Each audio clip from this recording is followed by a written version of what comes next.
بارش برسائے گا اور جس علاقے کی زمین سے چاہے گا غلہ اگوائے گا اور جہاں وہ چاہے گا وہاں قحط پڑ جائے گا، اور اسی طرح زمین کے خزانوں کو حکم دے گا تو وہ اس کے ساتھ چلنے لگیں گے۔ اس کے علاوہ روایات میں یہ بھی ہے کہ وہ ایک دیہاتی کے پاس جائے گا اور اس کو دعوت دے گا کہ تو مجھے مان کہ میں خدا ہوں، میں اللہ ہوں۔ وہ ماننے سے انکار کرے گا تو وہ اس سے یہ کہے گا کہ کیا میں تیرے ماں باپ کو زندہ کر دوں اور تیرے ماں باپ زندہ ہو کر میرے متعلق گواہی دیں تو کیا تو پھر ان کی بات مانے گا یا نہیں مانے گا؟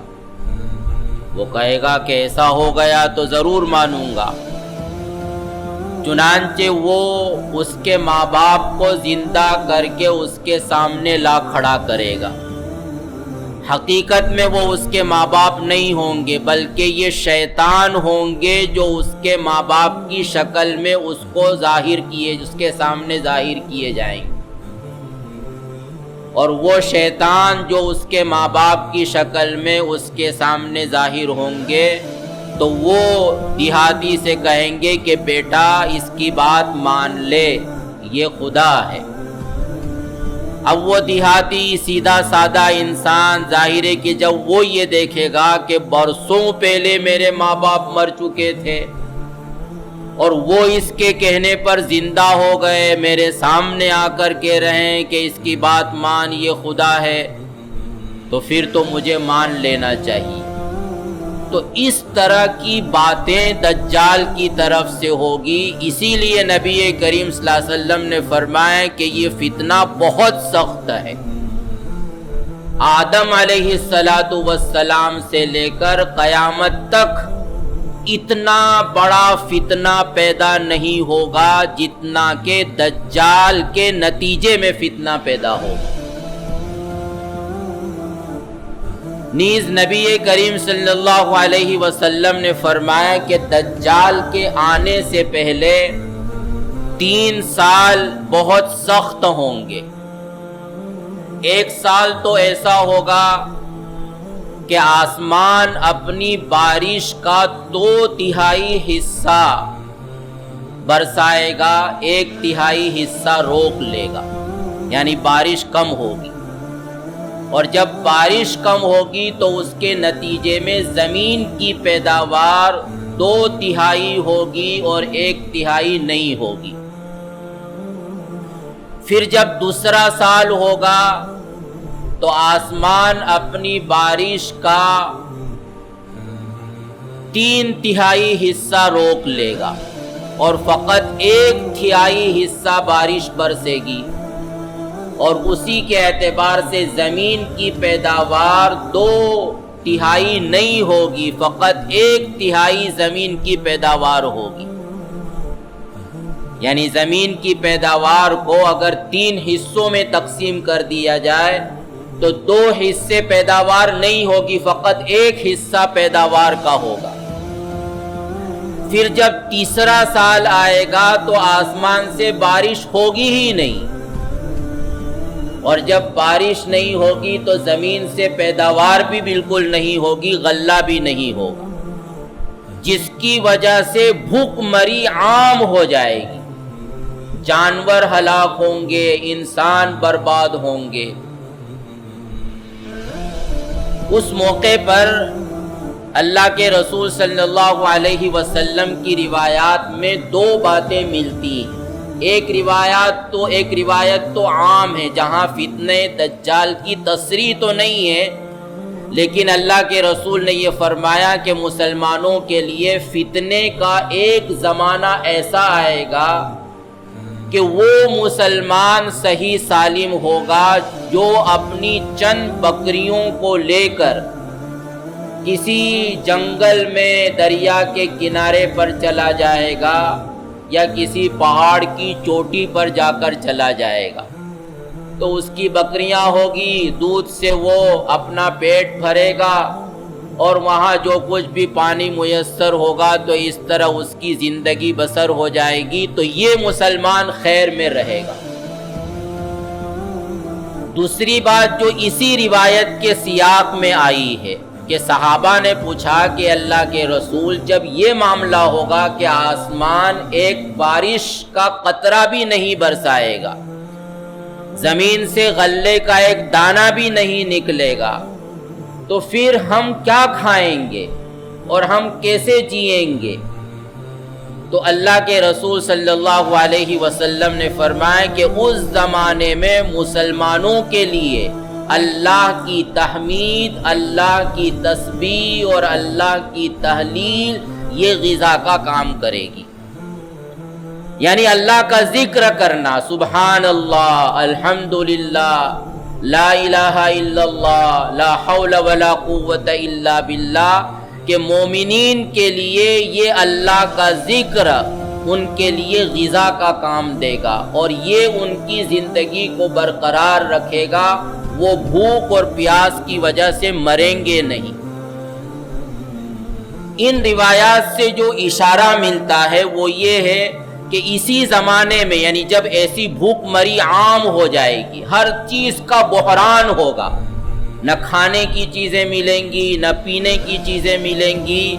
تو گویا اس زمانے میں لگتا ہے کہ دجال نکلے گا اور وہ بظاہر لوگوں کے لیے ایک مسیحا بن کر آئے گا کہ میں تم کو اس مصیبت سے نجات دلاؤں گا۔ اور گویا جو روایات میں کہا گیا کہ وہ بارش کو، آسمان کو حکم دے گا تو بارش برسے گی، زمین کو حکم دے گا تو غلہ نکلے گا اور زمین کے خزانے اس کے ساتھ چلیں گے، تو یہ اسی زمانے میں گویا ہوگا اور لوگ ظاہر ہے کہ ایک طرف بھوکے مر رہے ہوں گے، پیاسے مر رہے ہوں گے، بارش کا نام و نشان نہیں ہوگا، زمین سے غلہ نہیں ہوگا، تو یہ گویا دجال ان کے لیے ایک نجات دہندہ بن کر نکلے گا اور جو اس کی بات کو مانیں گے تو وہ فتنے کا شکار ہو جائیں گے، لیکن جو حقیقی مومن ہوں گے ظاہر ہے کہ اللہ ان کی حفاظت کرے گا اور ان کے لیے اس زمانے میں اللہ کا ذکر اور اللہ کے کلام کی تلاوت یہ غذا کا کام دے گی۔ تو یہ وہ باتیں ہیں جو اللہ کے رسول صلی اللہ علیہ وسلم نے دجال کے متعلق ارشاد فرمائی ہے، اور اسی سے ہم اندازہ کر سکتے ہیں کہ یہ معمولی فتنہ نہیں بلکہ بہت سخت فتنہ ہے۔ اور دجال سے نکلنے سے پہلے، دجال تو نکلے گا جب نکلے گا، لیکن اس سے پہلے بھی فتنہ ہوگا، یہ وہ فتنہ ہوگا جو دجال کے لیے ماحول بنائے گا، اس کے لیے حالات کو سازگار کرے گا، لوگوں کی ایسی ذہنیت بنائے گا، ان کا ایک ایسا مائنڈ سیٹ کرے گا کہ جس کے نتیجے میں جیسے ہی دجال آئے گا تو لوگ گویا اس کو مان لیں گے، اس کو خدا مان لیں گے، نبی مان لیں گے اور اس کو اپنے لیے نجات دہندہ سمجھ کر اس کے پیچھے چلنے لگیں گے۔ تو اس فتنے میں جو باتیں ہیں، خاص طور پر جو باتیں پائی جائیں گی جو دجال کے لفظ ہی سے معلوم ہوتی ہیں اور علماء نے بیان کی ہیں کہ دجال اصل میں کہتے ہیں مکار کو، دھوکہ دینے والا، جھوٹ بولنے والا، مکر و فریب کرنے والا، ظاہر کچھ کرے اور حقیقت میں کچھ ہو، ایسی چیز کو کہا جاتا ہے، ایسے عمل کو کہا جاتا ہے دجل۔ تو گویا فتنہ دجال میں خاص طور پر جو بات پائی جاتی ہے وہ مکر و فریب کی پائی جاتی، جھوٹ کی پائی جاتی، دھوکے کی پائی جاتی اور حقیقت کے خلاف چیزوں کو ظاہر کرنے کی پائی جاتی۔ آج اگر ہم دنیا کے ماحول کا جائزہ لیں تو یہ بات ہمیں ہر طرف نظر آئے گی، جھوٹ نظر آئے گا، دھوکہ نظر آئے گا، فریب نظر آئے گا، حقیقت کے خلاف کہی جانے والی باتیں نظر آئیں گی، شکلیں صورتیں کچھ دکھائی جائیں گی، لیکن حقیقت میں کچھ ہوگا۔ ظاہر ہے کہ جتنے بھی ملک کے حکمراں ہیں، یعنی دنیا کے کسی بھی ملک کے حکمراں ہوں، ہم دیکھیں کہ اگر وہ باتیں کرتے ہیں تو ان کی باتیں کتنی اچھی ہوتی ہیں، اور ان کی باتوں سے ایک عام اور سادہ انسان یہ سمجھتا ہے کہ یہ کتنا بڑا خیر خواہ ہے ہمارا، یہ ہماری کتنی بھلائی چاہنے والا ہے۔ تو ایک طرف یہ باتیں اور دوسری طرف ان کے کام کیا ہے وہ سب معلوم ہے ہمیں۔ تو یہ بھی ظاہر ہے کہ یہ دھوکہ ہے، فریب ہے۔ اسی طرح آج جتنی بھی چیزیں ہیں، استعمال کی چیزیں ہیں، اس میں دھوکہ اور فریب شامل ہے۔ اصلی چیزیں وہ تقریباً ناپید ہو رہی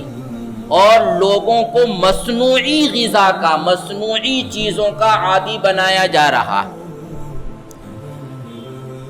ایک دیہات کی دکان میں آپ کو اصلی پانی ملے یا نہ ملے، لیکن وہاں کولڈ ڈرنک ضرور مل جائے گا، وہاں پیپسی اور کولا سب مل جائے گا۔ دودھ اصلی ملے یا نہ ملے، لیکن جو بنایا ہوا دودھ ہے، مصنوعی دودھ ہے، مختلف فلیور والا، وہ ہر جگہ آپ کو میسر ہو جائے گا۔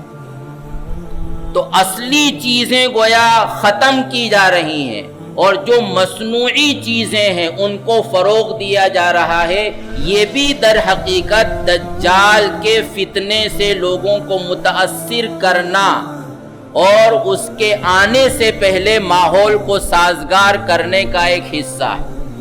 اسی طرح دنیا کی جو لیڈرشپ ہے وہ اس بات کی کوشش کر رہی ہے کہ دنیا کے تمام خزانے ان کے قبضے میں ہو، ان کے کنٹرول میں ہو، جہاں کہیں بھی ہو۔ عراق پر جو حملہ ہوا وہ کس لیے ہوا سب جانتے ہیں۔ بہانہ تو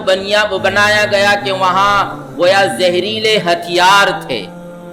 اور جو لوگوں کے لیے خطرناک بن سکتے تھے،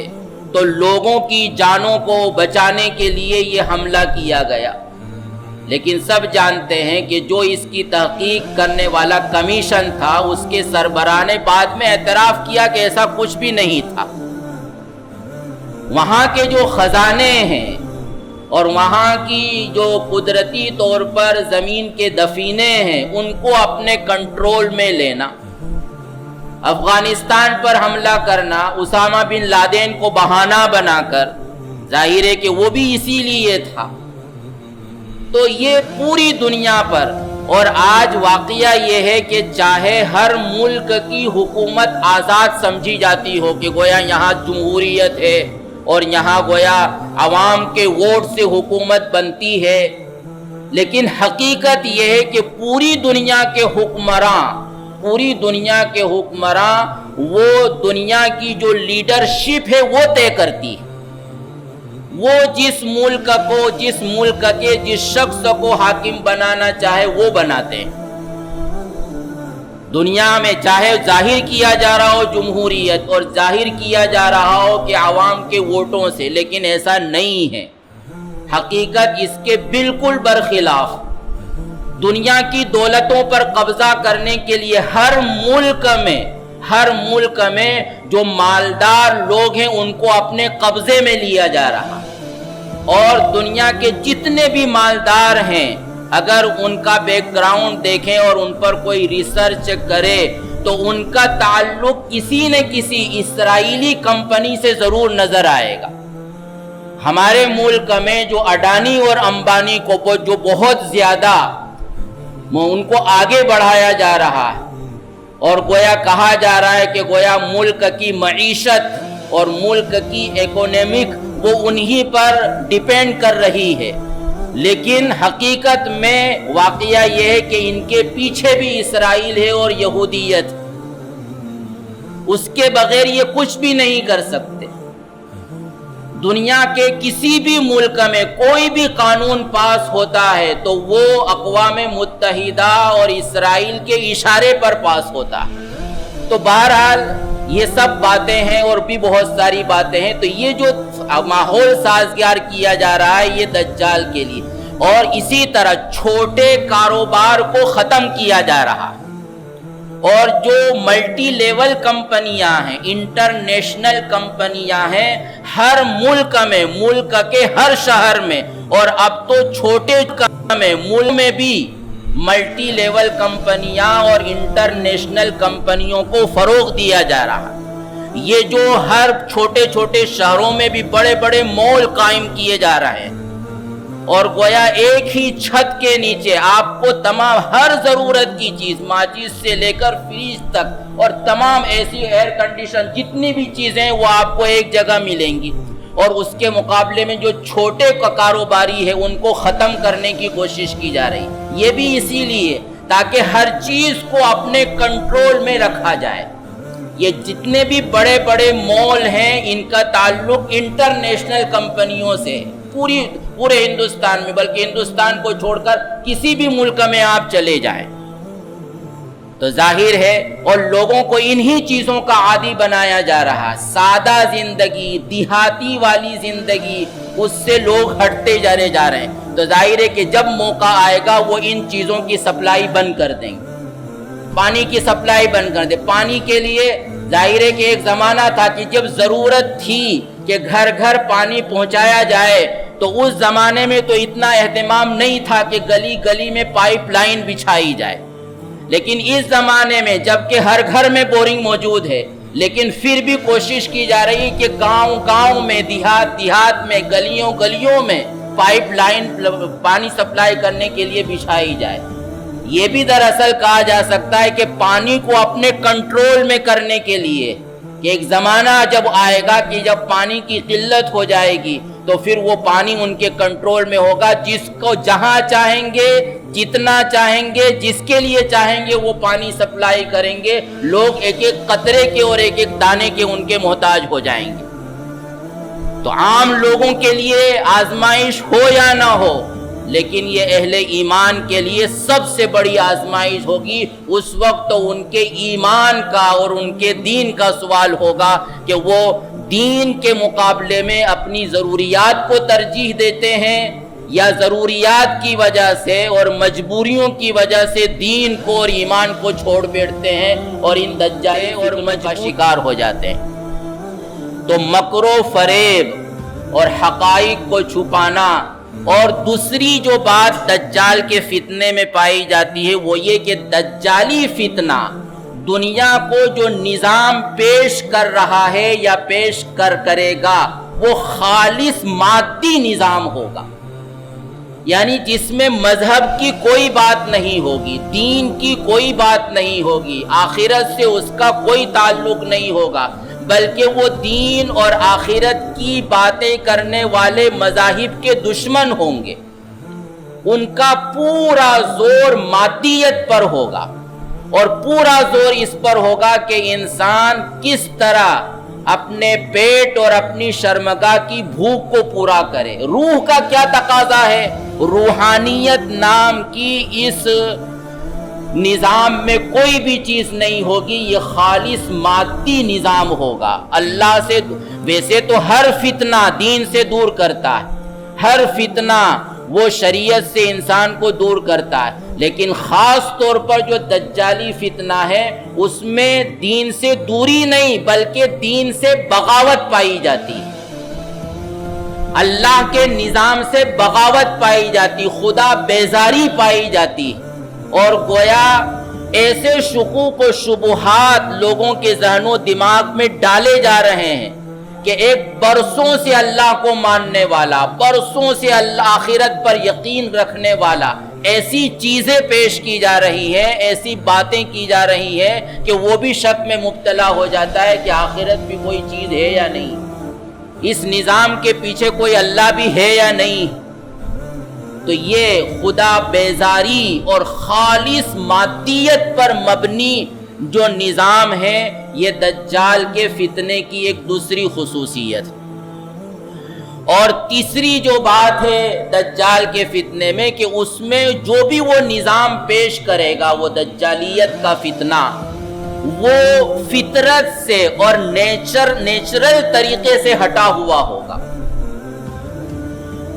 دین جو نظام پیش کرتا ہے وہ انسان کی فطرت کے مطابق نظام پیش کرتا ہے، لیکن دجالی فتنہ جو دین سے بیزار کرنے والا فتنہ ہوگا، وہ جو بھی نظام پیش کرے گا، کھانے کا نظام، پہننے اوڑھنے کا نظام، رہنے سہنے کا نظام، معیشت کا نظام، معاشرت کا نظام، سیاست کا نظام، جتنے بھی نظام ہیں جو انسانی زندگی کے لیے، انسانی معاشرے کے لیے ضروری ہے، ان سب نظام کو اگر ہم دیکھیں اور غور کریں تو وہ نیچرل طریقے سے بالکل ہٹے ہوئے نظر آئیں گے۔ ایسی چیزیں کہ جو دنیا جب سے ہے اس وقت سے جس چیز کو برائی تصور کر رہی تھی، لیکن آج اس برائی کو اس شکل میں پیش کیا جا رہا ہے کہ گویا وہ تو انسان کا حق ہے اور انسان کو وہ حق حاصل ہونا چاہیے۔ مثلا ہم جنس پرستی اور ہم جنس پرستی کے جتنے بھی طریقے ہیں، جس کو LGBTQ یہ اس کا شارٹ فارم ہے، جس میں ہم جنس کے جتنے بھی طریقے ہیں وہ سب اس میں داخل ہو جاتے ہیں، تو ان طریقوں کو ہر ملک میں فروغ دیا جا رہا ہے۔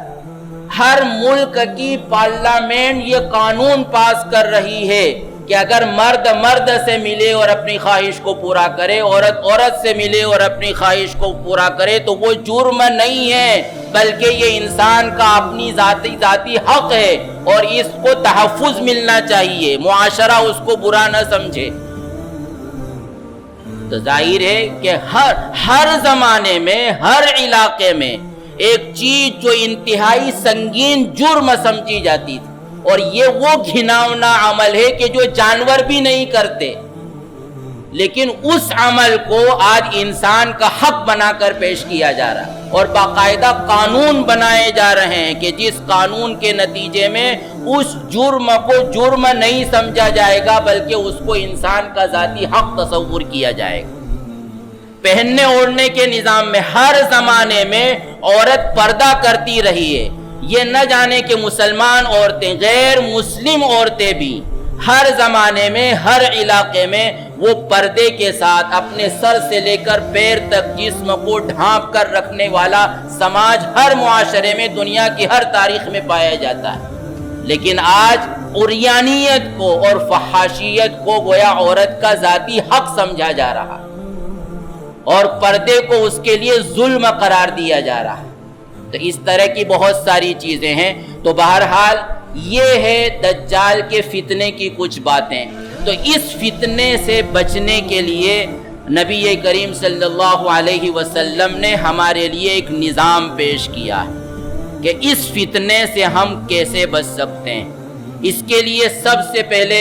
تو اللہ کے رسول صلی اللہ علیہ وسلم نے دعا کا اہتمام کیا۔ حضرت عائشہ فرماتی ہیں کہ ہمیشہ میں نے سنا کہ اللہ کے رسول صلی اللہ علیہ وسلم نمازوں کے بعد یہ دعا کرتے تھے کہ اللہم انا نعوذ بک من عذاب القبر ونعوذ بک من عذاب جہنم ونعوذ بک من فتنة المسیح الدجال، یعنی جہاں ہم یہ دعا مانگے کہ اللہ قبر کے فتنے سے ہم کو بچا، آخرت کی عذاب سے ہم کو بچا، تو وہیں ہم کو اپنی دعاؤں میں خاص طور پر یہ بھی شامل کرنا چاہیے کہ اللہ فتنہ مسیح دجال سے ہماری حفاظت فرما۔ تو دعا کا اہتمام اللہ کے رسول نے ہمیشہ فرمایا۔ اور دوسرا عمل جو اللہ کے رسول صلی اللہ علیہ وسلم نے ارشاد فرمایا، جو سورہ کہف سے متعلق، کہ سورہ کہف کی ابتدائی آیات کو پڑھنا، سورہ کہف کی آخری آیتوں کو پڑھنا، اور ان جمعہ کے دن پڑھنے کا اہتمام کرنا، صبح شام پڑھنے کا اہتمام کرنا، اور ان آیات میں غور و فکر کرنا اور اس کے تقاضوں پر عمل کرنے کی کوشش کرنا، یہ بھی انسان کو فتنہ دجال سے بچائے گا۔ تو انسان یعنی اللہ کے رسول صحابہ کے سامنے جب دجال کے احوال اللہ کے رسول نے ارشاد فرمایا تو صحابہ بہت ڈر گئے کہ جب ایسے حالات ہوں گے تو ہمارا کیا ہوگا، ہمارے بچوں کے ایمان کا اور ان کے دین کا کیا ہوگا۔ تو اس موقع پر اللہ کے رسول صلی اللہ علیہ وسلم نے صحابہ کو تسلی دی اور کہا کہ دیکھو میرے ہوتے ہوئے اگر دجال آ گیا تو پھر تو میں ہی کافی ہو جاؤں گا اس کے لیے، میرے ہوتے ہوئے وہ کسی اہل ایمان کو فتنے میں مبتلا نہیں کر سکے گا۔ اور اللہ کے رسول نے فرمایا کہ اگر میں نہ رہا تو ہر ایمان والے کے لیے اللہ محافظ بنے گا، لیکن شرط یہ ہے کہ ہم حقیقی ایمان والے بھی بنیں۔ اگر ہم حقیقی ایمان والے بنیں گے اور ایمان کی قوت اور مضبوطی کی محنت کریں گے اور دین سے جتنا زیادہ ہمارا تعلق رہے گا اور اس ماحول سے جتنا زیادہ ہم دور رہیں گے، تو اگر ہمارے ہوتے ہوئے یہ فتنہ دجال برپا ہو بھی گیا تو اللہ تبارک و تعالی ہماری حفاظت فرمائیں گے۔ اور اس کے علاوہ کچھ اور بھی باتیں ہیں جو اس صورت میں آئیں گی، انشاءاللہ اس کا بھی تذکرہ ہوگا۔ اللہ تعالی ہم سب کی حفاظت فرمائے، آمین۔ وآخر دعوانا الحمدللہ رب العالمین، سبحان اللہ وبحمدہ، سبحانک اللہم وبحمدک، نشہد ان لا الہ الا انت، نستغفرک ونتوب الیک۔